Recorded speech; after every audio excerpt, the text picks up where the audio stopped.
May 7th, 2008. It was the same as any day before. I got up, went to class, and before I left, my teacher spoke of a past before I closed the door. You see, he said that I was doing exceptionally well and better than the rest.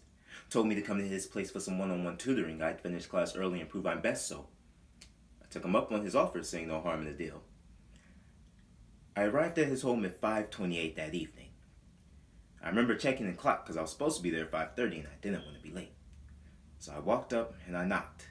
And when the door opened, I was met with a grin, but when I walked in, I felt this presence of malice, this sinister spirit lingered around his palace, but I ignored it.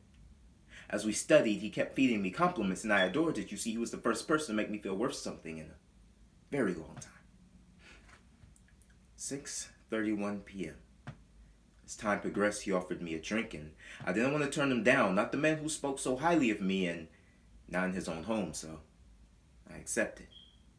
And soon, that one drink became two, two became three, and three became me slurring my words, passed out on the floor asleep, and when I had awakened, when I came to, I woke, strapped to a bed with a man clenching my rear. I felt the strokes of another man inside me, and with each pound of pain, more blood came, more betrayal was felt, more dreams shattered, and more tears had streamed down my face. It was like my masculinity had been torn from its hinges, and all I could hear him saying, whispering in my ear was, "You knew this would happen. You wanted to please me. You wanted this. Take it, take it, take it." It was like he was trying to play mind games with me, trying to make me think that I wasn't the victim. Later, upon reflection, I had to think, is that also how those ladies would feel? Tricked and deceived by the tongue and then forcibly having their dignity stole? Every time that grown man whispers in that little girl's ear saying, "You sure are a sweet little thing. Don't tell your mommy or you'll get in trouble," or those thoughts one after another that have other women hurt, like, what could I have done? What did I do to deserve this? Why didn't someone save me? And worst of all, the one I thought so also thought myself, why me? When I got home, I couldn't even speak. I rushed straight to the shower to scrub off the pain, to scrub off the filth. I scrubbed harder and harder, trying to rid myself of the anguish, trying to rid myself of the guilt, trying to rid myself of the shame that was on me. But his sweat, his stench, his tainted soul rests on my skin, and it would not leave.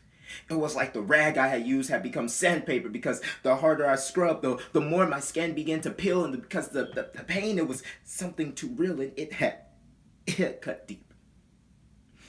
Again, when I reflected, I couldn't imagine a woman wanting to give birth to such demonic skeet. I mean, how could the government force a woman to deal with the thought of her most shameful moment, combining that with her own flesh, forcing her to carry it for 9 months, and then making her decide to either give up a piece of herself or raise a piece of her hate? I was lucky. I had my parents come for me, rushing me to the hospital where they were told, so I was forced to confess. Unlike many, I was lucky to have someone there. Unlike many who fight alone and don't get help years later, running to run away instead of facing the fact that until they let all of that pain out, they'll be affected by it every single day of their life and not even see more or less sex. Friendships torn easy, relationships where you're mad to other and don't know why, feelings of abandonment, and so much more to contest now. It was time I talked to the police, and as I began to tell them what happened, well, of course, they had to question me.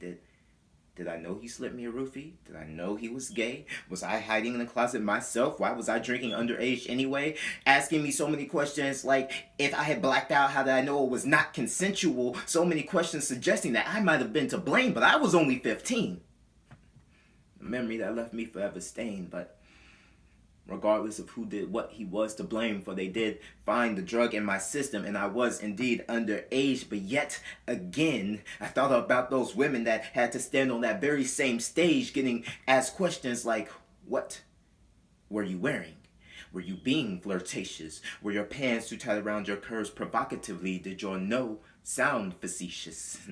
And some get no justice because the laws of consent are lower in certain states, and the laws aren't justified if one dresses too revealing for their dates. But rape is rape. No just means for the cause, and a rapist causes rape. A dog who chases a steak, no matter how alluring the smell, is still a dog. But as for me and my case, I have to be honest with you. This story, it was all fictional, but I had to relay this message graphically and scoped it like this because I want you to realize and feel that pain being more than just physical. You see, the pain and shame of a person's rape goes down to their core, forever circulating around their minds, bodies, and spirits, causing detrimental damage to their psyches evermore. But instead of giving these people help, we mock and ridicule them, making them feel shame for seeking freedom. But I ask you this. Do you seriously think you could take a day living in their shoes? Do you think that you could survive one day as a rape victim?